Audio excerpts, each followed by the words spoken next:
From the beginning of the war, I made it clear that Israel will act against all those who attack us.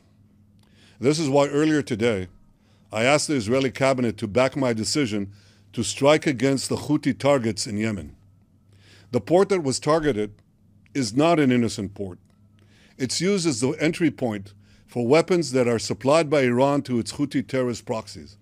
The Houthis have used those weapons to attack Israel, to attack Arab states in the region, to attack many others. This strike comes in direct response to the killer drone attack yesterday that killed one person and injured several others 100 yards from the U.S. consulate in Tel Aviv. But the aggression of the Houthis goes well beyond that single attack. Because for the past 8 months, the Houthis have launched hundreds of ballistic missiles, cruise missiles, and drones against Israel.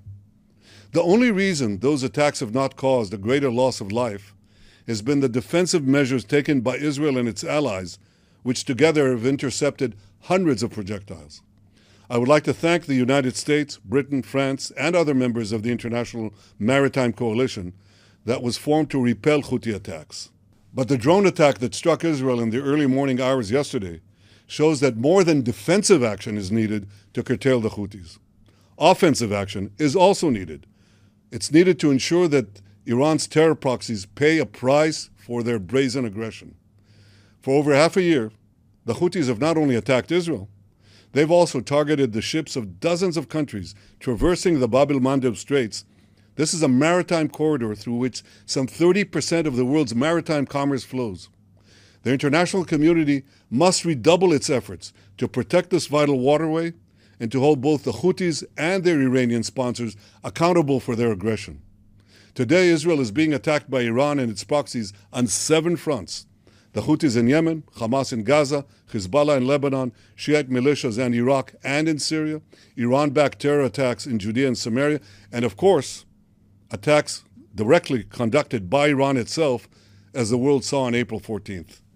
In defending ourselves against this Iranian terror axis, Israel stands on the front lines against a regime that threatens the entire Middle East. It threatens the entire world. This is why all those who seek a more secure and stable Middle East should fully support Israel's action against this terror axis in Yemen, in Gaza, in Lebanon, and elsewhere.